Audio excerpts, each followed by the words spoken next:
Ito ang mga balitang trending at pinag-uusapan ngayon sa mundo ng social media na dapat malaman ng taong bayan na pilit iniiba at ayaw di umanong ipalabas ng bayarang media sa publiko. Pero bago natin simulan ang balita ngayon sa mundo ng politika sa Pilipinas, kung ikaw ay bago pa lamang sa aming channel, ay please huwag kalimutang mag-like, subscribe at i-click ang notification bell para palagi kang updated sa lahat pa ng bagong video na i-upload namin. At ito na nga mga kababayan. Magandang araw mga kaibigan. Bigyan natin ng reaction opinion itong post ang balita ngayon. Title, Huwag tayong magpadala sa ingay ng kasinungalingan. Sa gitna ng lumalakas na mga usaping destabilisasyon at kaliwat kanang akusasyon sa garapalang korupsyon sa gobyerno, nanawagan si Marcos Jr. sa Armed Forces of the Philippines na manatiling tapat sa saligang batas, at huwag magpagulo sa ingay ng kasinungalingan. Sa kanyang talumpati sa tradisyonal na hapunan, kasama ang AFP Council of Sergeant Majors sa Malacanang nitong November 28, so kahapon, binigyan diin ng Pangulo na ang katatagan ng Republika ay nakasalalay sa tapang at katapatan ng mga nasa uniform service. So ito ang sabi niya, huwag tayo magpapadala sa ingay ng kasinungalingan, tumindig tayo sa katotohanan. So ano bang totoo? Ang katotohanan ay wala akong kinalaman sa korupsyon na isyu ngayon. Malinis ako. Si Saldi ko sinungaling. Si Senator Amy, hindi ko kapatid niya nagsalita. Ito ang katotohanan. Malinis ang iyong Pangulo. Something like that, di ba? Sabi niya, sinungaling yung mga paratang sa kanya, nasa kanyang katotohanan. Dagdag pa niya, hindi dapat matinag ang AFP sa gitna ng mga pagbabago at kaguluhan na pinapalala umano ng misinformation networks. Sabi niya, despite these waves of changes, your purpose remains unchanged. Remain loyal to the Constitution, protect the Republic and all Filipinos. O dito tayo mag-ano-maya-mayang protect the Republic and all Filipinos. Sa kanyang mensahe, iginit niya na kailangan niya ang tiwala at suporta ng hukbong sandatahan upang mapanatili ang kaayusan sa bansa. Tama ito. Ang makakapagpapanatili sa Pangulo sa kanyang pwesto, walang iba kundi ang AFP, of course, PNP. Sabi niya, I know that you will stand and walk alongside me in carrying this responsibility. Naging malinaw sa pahayag ng Pangulo sa gitna ng umiinit na politika, mga investigasyon at mga aligasyon ng katiwalian at revelasyon ng kanyang kapatid na gumagamit umano siya ng pulburon. Umaasa siya na mananatiling steady ang AFP, hindi sa ingay, kundi sa katotohanan at mandato ng saligang batas. Yes, ha? Okay, so, hindi ito mga general. Itong kausap ng Pangulo. Sergeant Majors. Sila po, ang pinakamataas na ranggo ng isang enlisted personnel is Sergeant Major. Tawagin namin sila na itong mga non-commissioned officers, they are the backbone of the army. Malala ko nung tinyente ako, bagong pasok ako, 1984. Punta kami sa Army Chief of Staff, General Oropesa. Yung advice niya sa amin, hindi ko makalimutan is, learn from your sergeants. They are the backbone of the army. Tinandaanan ko yun. Kaya nung bagong tinyente ako, nasa field ako, bagong report ako sa Agusan del Sur, nagtatanong ako sa mga sarhento. Kahit totoo, opisyal ako, mas mataas ang ranggo ko sa kanila, kaya lang yung experience nila, mahaba. Ako wala pa. Bagito pa. May gatas pa sa labi. Kaya nagtatanong ako. At dahil nakinig ako sa kanila, sa awa ng Diyos, nakasurvive ako sa aking 34 years sa military career dahil sa mga sarhentong ganito. Kaya ito, mga sarhento, Sergeant Major. Oh. Dagdag kaalaman na lang ha, private, ang pinakamababang ranggo. Private ng sundalo ha, private first class, corporal, sergeant, staff sergeant, technical sergeant, ano pa, master sergeant, and then senior master sergeant, and then sergeant, chief master sergeant. Ang mga chief master sergeant, senior master sergeant, ito po yung mga sergeant majors. Hindi pala rango yung sergeant major, it's a title. Siya yung pinakamataas na, kung ako, commander ako, tatawagin ko yung sergeant major ko. Ano, sergeant major, anong masasabi mo? Ganon. Iyon, punong-puno ng karanasan itong mga sergeant majors. And to me, it's a good move. Tinawag ng Pangulo kasi ang lakas ng armed forces nasa mga sarhentong ito. So, tatalima pa sila? I think so. Kasi, ulitin ko, gone were the days wherein our soldiers ay ma-involve pa yan sa destabilization, coup d'etat, withdrawal of support, whatsoever. Mas gusto ko ang AFP kasi kung makikialam pa ang AFP, lalong maapektuhan ang ating bansa. Yung image natin sa ibang bansa, lalong babagsak ang ating ekonomiya, lalong, what's this? Mga foreign direct investors, mawawala. So, to me, ang armed forces, non-partisan, protect the people at all times. So, dito na tayo. Alam ko, ito, statement mismo ng Chief of Staff, nabasa kong post na hindi kami bulag, pipi at bingi. Alam namin ang nangyayari ngayon. Yung katiwalian, alam nila. So, itong mga sarento natin, alam nila. Kasi, klarong-klaro sa mainstream social media, talamak ang korupsyon. Kaya lang, ang kanila is sundin ang konstitusyon. So, hindi sila pwedeng makialam sa political na problema.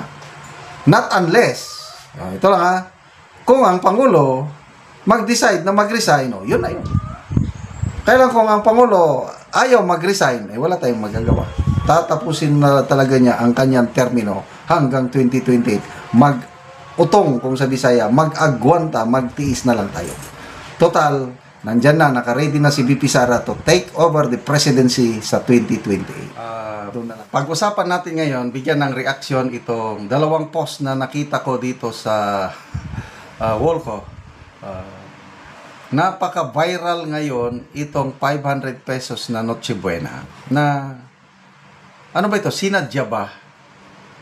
O nagkataon lang na na-announce na? Kasi natabunan na-divert na ang issue ng taong bayan. Instead na yung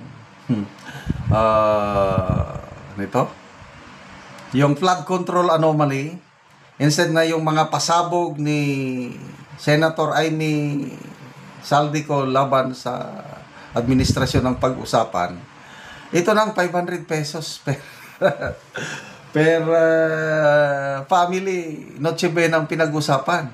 Ang galing eh. I don't know kung sinadya ba ito na mag-create ng issue para yan ang pag-usapan para hindi na pag-usapan yung mga aligasyon sa Pangulo. Ano sa tingin nyo? Sinadya o coincidence lang na lumabas ang issue? O ito, nakakatawa.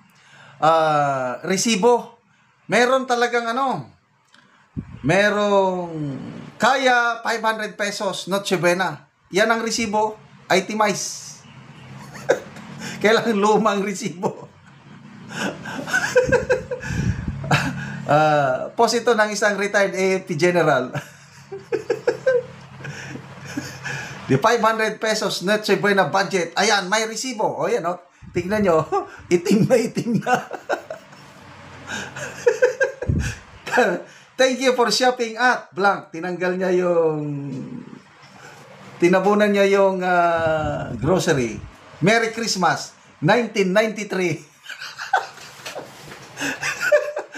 So that's how many years ago? 35 years ago. 500 pesos. Pwede nga. Oh. Itemize ha. Description. 1 Christmas ham small. 120 pesos. 1 queso de bola small. 85 pesos. 1 spaghetti pasta 1 kilogram. 1650. 1 spaghetti sauce 1 kilogram. 14 pesos. 1 hotdog 500 grams small. 24 pesos. 1 cheese. 165 grams, 1650. 1 loaf bread, 18 pesos. Extra Noche Buena items, 1 fruit cocktail small, 9 pesos. 1 all-purpose cream, 1650. 1 condensed milk small, 9.75. 1 gelatin powder, 5 pesos. 1 graham cracker small, 4 pesos. Total, 500. Cash, 500. Change, 0. Thank you for shopping at blank. Merry Christmas, 1993. Galing. 35 years ago. Basa tayo sa mga comments. Sabi. Galing. Mabuti na itago itong mga ganitong resibo.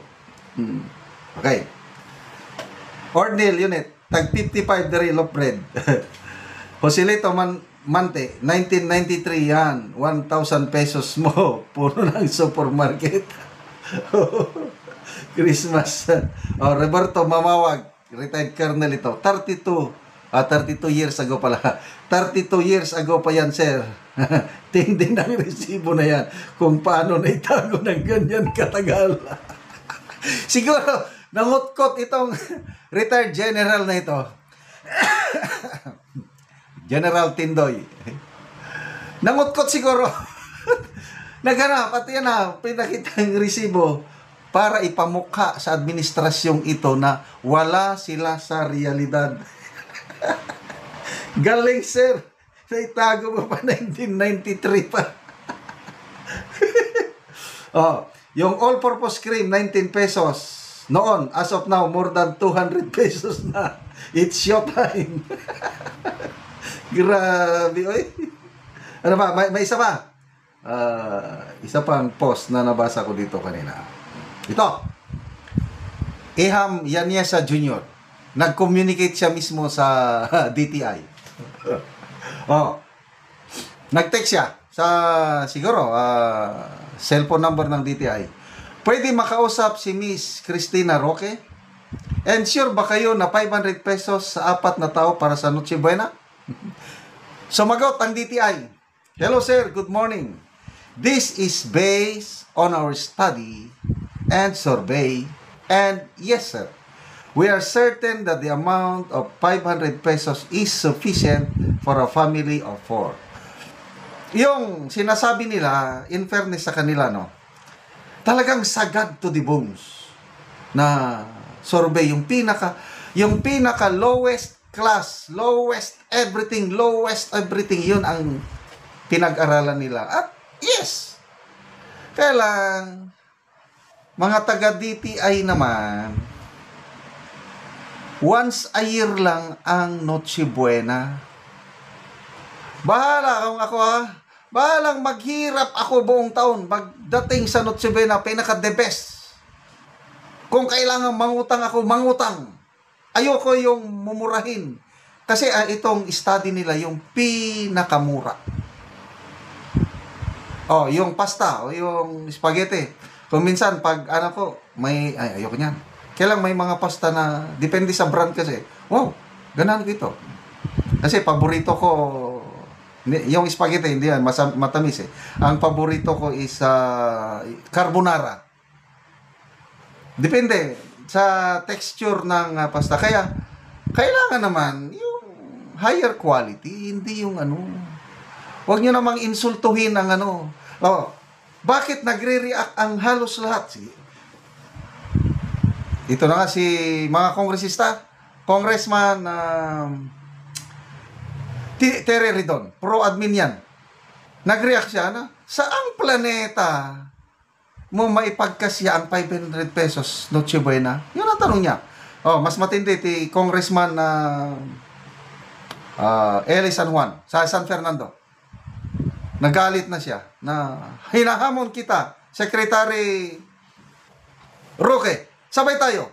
Punta tayo mag-grocery. Ipakita mo sa akin na pwede. Oh, bakit hindi kagatin yung ano? Wala kasi. Nag-survey sila doon sa mumurahin. Ang tingin nila sa mamamayang Pilipino, mga pobre kayo, pwede na yan sa inyo, magtiis kayo. Ganon. Huwag niyong insultuhin naman ang mga kawawa na ang Pilipino, insultuhin niyo pa. Ano ba kayo? Okay. At yun na nga mga kababayan, ano na ang masasabi mo?